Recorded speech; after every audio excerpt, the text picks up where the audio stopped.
এইটো হৈছে IPPBৰ QR code মানে এইটোত IPPB যেতিয়া আপুনি মাইক্ৰো এটিএমত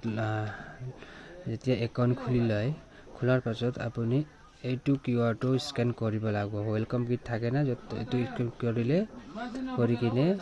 তাৰপিছত আপুনি লিখিব লাগে এতে নেম লিখিব লাগিব এতে একাউণ্ট নম্বৰ এতে CIF নম্বৰ ঠিক আছে